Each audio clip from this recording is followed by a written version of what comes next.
Hello, and welcome to another episode of Creating Cultures that Outperform. I'm Frank Wander. I'm the founder of People Productive and Boardroom Edge, and I'm here with my amazing co-host, Terry Mays, and a new host joining us today, George Pace of Keep Pace Technology. You can find him on YouTube as well. George, by the way, has been into AI, giving talks on AI for years. I don't know, how long ago did you start, George? Way before people were talking about this. 2016, 2017. Yeah. And I saw some of George's early talks. I mean, amazing. He got into it. A lot of what he was predicting has come true. So we're really excited that George is joining us. He is an expert on AI. Today, we're going to be talking about human machine teaming with AI, how to future-proof yourself with these essential human skills. You got a preview of some of the things we're going to be talking about. So this is really, really important. As we head into this era of AI, what we're beginning to see is that cultures that are really good are now going to have a bigger advantage than ever before, because you need to have a culture where people can, express themselves and people collaborate in an open and honest way, and where these skills are actually valued and people aren't interchangeable parts. And so as we enter this era, companies that have bad cultures are really going to be in trouble much more quickly than the past. You could limp along without a great culture, have a product that got sold. You're going to get outmaneuvered. These new companies that have great cultures and are exploiting AI, they're going to be moving really, really fast. They're going to be out innovating people, and you're not going to be able to keep up. You'll be done. So everything we say today is predicated on a backdrop of you've got to have a great culture. We've done years of episodes on how to build a high-performing culture. You can go look at those on our YouTube channel. But that's the predicate to this. And so I'm going to open one thought here. I read this years ago, and, I started a company, People Productive, and I always wondered, since the truly unique contribution of management in the 20th century was a 50-fold increase in the productivity of the manual worker in manufacturing. When Drucker said the most important contribution management needs to make in the 21st century is to similarly increase the productivity of knowledge work and the knowledge worker. And I've got to tell you, he was always right, but I couldn't imagine how you could see a 50-fold increase in the productivity of the knowledge worker. I wrote a book, Transforming IT Culture, and culture certainly helps create an environment where people give their best. But, you're 3Xing what people are doing. You're not going 50X. So to me, I finally see it. This era of AI is going to take people with the right skills. They are going to be so productive, and the companies that build cultures that leverage that type of talent are just going to way outperform. So it's amazing. We're going to witness this 50-fold increase in the productivity of the knowledge worker. And companies need to think about that. That's the magnitude we're talking about. And so it's just super important. Yeah. So Frank, I want to just interject one thing in here. I think this is like bringing all of our shows to a head, right? So all the things that we've been talking about, how we can help companies improve and increase productivity, how we can have people that are fully engaged, they're ready to, bring their best self to work. I think what we're seeing here is now that all the distractions are out of the way, we've eliminated all of that busy work, all the inefficiencies with emails and meetings and the meetings about the meetings and all of that good stuff having people working on stuff that's not really relevant anymore. You've gotten rid of all of that excess fluff in the organization that's just been dragging it down. Yeah. And now what you're left with is high performance, right? Because now we're only focusing on doing the right things, getting the right people in the right places, getting the right projects going and the right resources, all of that stuff we talked about with org design, we're getting that part right. And so now what happens is you've got this high performance machine. You've basically given your office an oil change, and you've got it in top running order. And so now all you're doing is producing, and you're producing some really good stuff. Yeah, we're witnessing amazing changes. I mean, Yeah. there's no question about it. And as we look at skills, it brings this to mind for me. Why are photographers less skilled than they used to be? I wonder about that. Somebody told me it's because they're just not developing. I don't know. All right, so let's get back to these essential human skills. We're going to attack these as a team, but by taking different boxes. So let's start here on the upper left. Quickly talk about a few of these. Remember, these are essential human skills that help future-proof who you are. And so critical thinking, how do you approach a problem even? How do you go about approaching a problem? You have something you need to solve. How are you going to do it? What are those critical thinking skills that are going to help you evaluate the different choices that you have in front of you? Reasoning and scientific thinking, you get a lot of results out of AI. We did a show, the last two shows really, on creating a questioning culture. You've got to be able to reasonably look at data and decide whether or not it makes sense. You've got to have scientific thinking skills to proceed ahead and still invent things, right? Because the scientific method is going to prove to be very important. AI is not going to invent the things for you. It's going to give you insight and information. Creativity, this outside the box thinking, the new things that are going to come along, how to take a group of facts and put them together to create something new. AI is going to give you lots of information.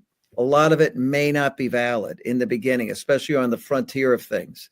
This creativity, the ability to use these tools to actually create something, to create an animated film because you have a great concept for a film, to get together with a group of people in an AI-ready culture going to collaborate and work together on one AI tool to come up with a new molecule, in a pharma company.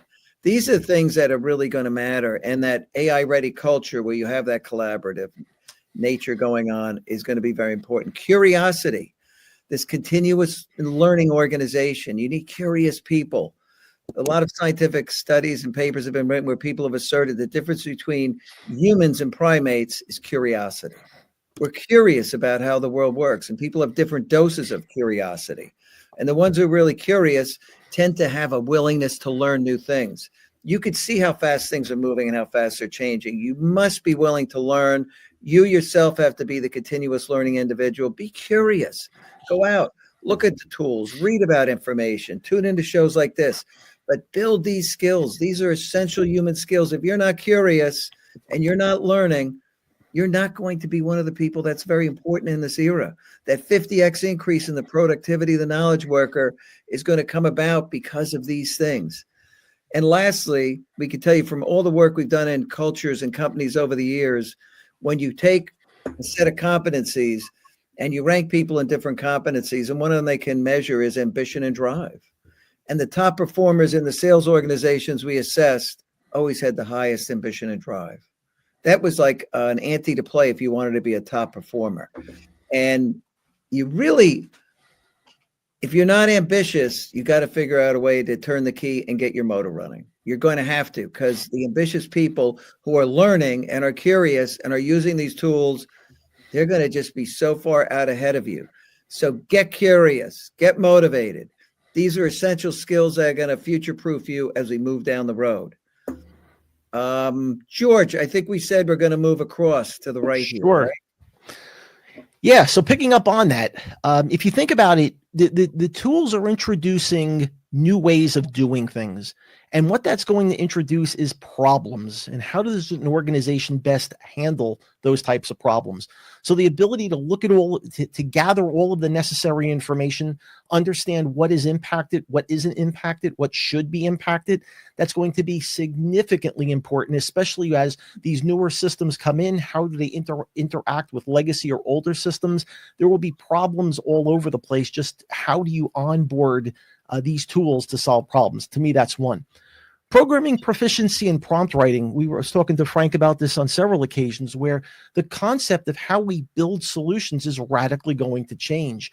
Think about using ChatGPT or something like ChatGPT just to create your business requirements. There's tools out there like Replit, which will allow you to take those requirements and actually begin building code.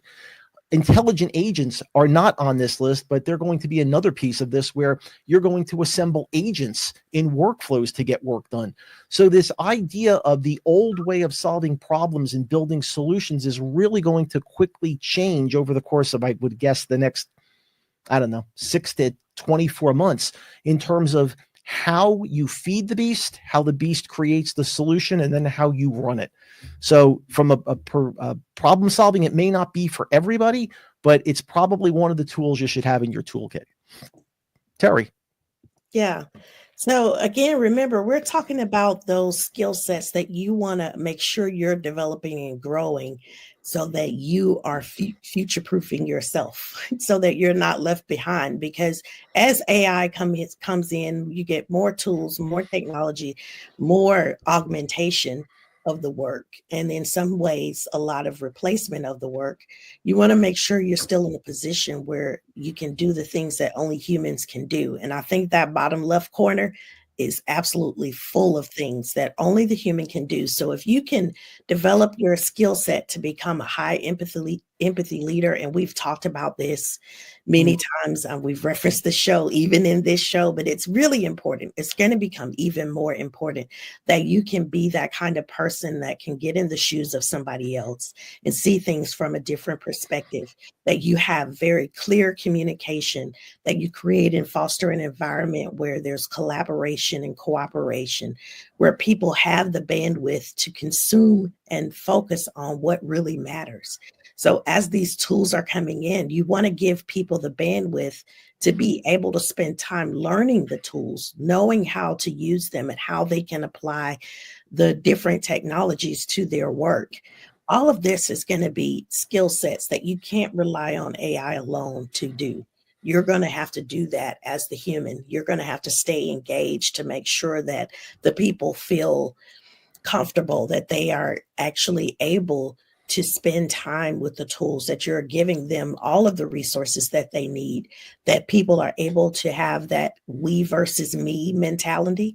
So you don't want people just, out every man for himself. You don't want them to have that kind of perspective. You want them to work together. You want them to have that space where they can collaborate and feel like we as a team are moving forward and not just I'm looking out for myself. So as the leader, you want to make sure that you're creating that type of an environment where the people are focusing in on those essential skills that they can use to advance technology and use AI to their advantage. Well said. Yeah. So Greg, what do you think? Oh, what do I think? Boy, as you were chatting, few things crossed my mind. I said Greg and not George. What am I thinking? That's okay. I'm new. That's fine. Oh, wow. Wait a minute. It's funny. I heard something completely different because you didn't say George. All I heard was, what do you think? And I'm like, oh, wow. Okay. Oh my gosh. I am so sorry for that. Terry, there's an old expression, call me anything you want, just don't call me late for dinner. Yeah. Hey, 1 second, folks. Because since we're talking about people fitting on teams, it really comes down to the hiring process. And, you got to wonder, like here, before hiring a new stylist, my salon requires a demonstration of the potential hire's skills. That may very well happen in this AI era. You may have to go in and do things with tools. We'll see how this evolves. But remember, many don't make the cut. Make sure you're ready. Anyway, I'm going to pass it off to George. Yes, so, we're passing it to George and not to Greg. That's okay. Right. I've been called worse, so it's okay. So if the funny part, and again, this was assembled from a number of different sources, but if you look at box number 4, as it were, this tends to be more of the organizational box. If we look at the other 3, some of this are what an individual brings to the table, some of which can be learned over time, but each one of those is really going to be leveraged in this 4th box. And if you think about it, AI, in a sense, you need to at times think of it almost as another person on your staff. For example, this whole concept of AI oversight and data-driven decision-making. This gets into levels of trust. This gets into, are you making sure that you're using the right tools Do you trust the tools? Do you trust the vendor?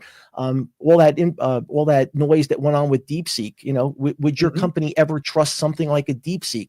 So the first one is, we're used to governance practices within organizations today. This is going to be a different type of organizational entity, but you're going to be needing to ask different questions, because to the first box, it's going to require critical thinking, outside the box thinking.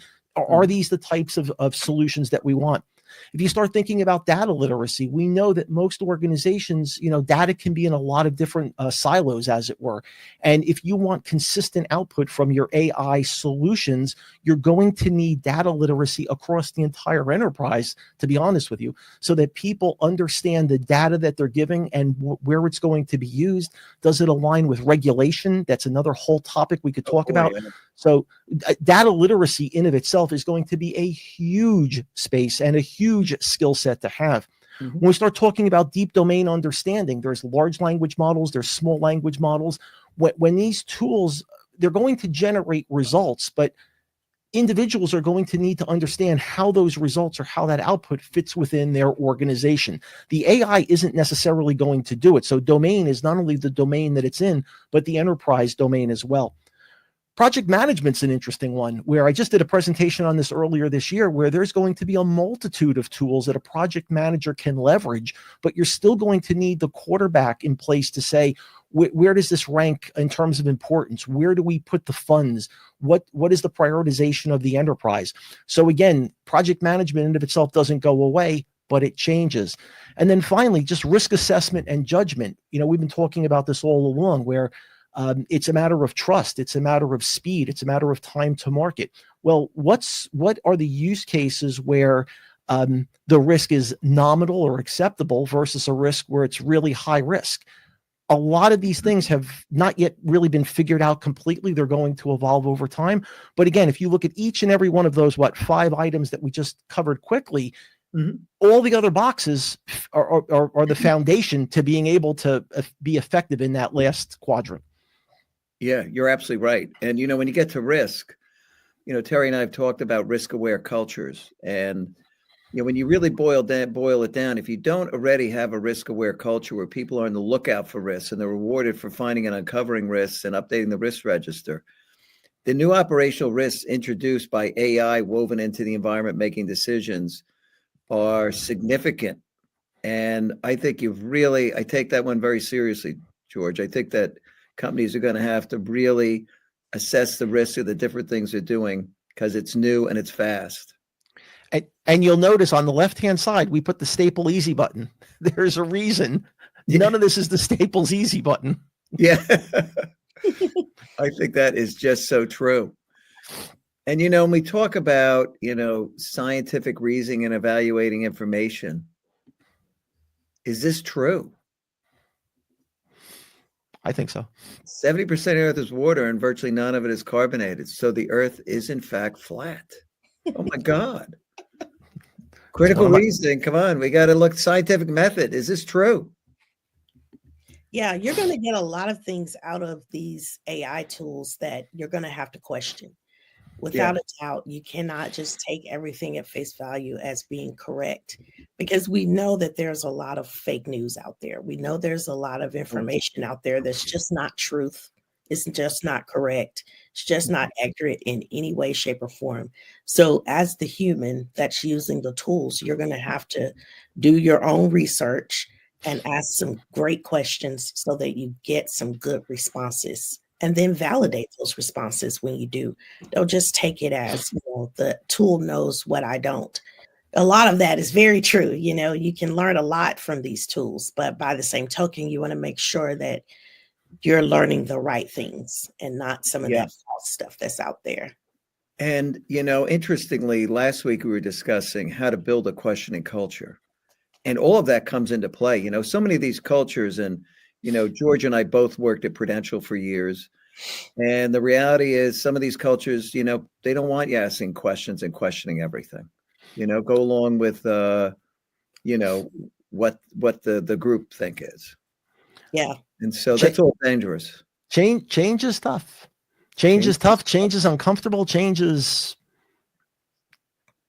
tough. Yeah. Hey, George, as we move out of winter here into spring, is your background going to change? I'm curious. Oh, I don't. I'm a winter person. I don't know. I love winter.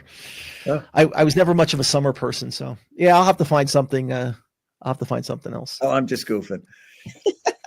Well, listen, folks, we broadcast every Wednesday at 3:00. We're here every week, and this AI series is really going to get interesting. We're going to be looking at the impact of AI in professions by bringing on special guests. Our first one is going to be looking at the legal profession with the founder of a law firm.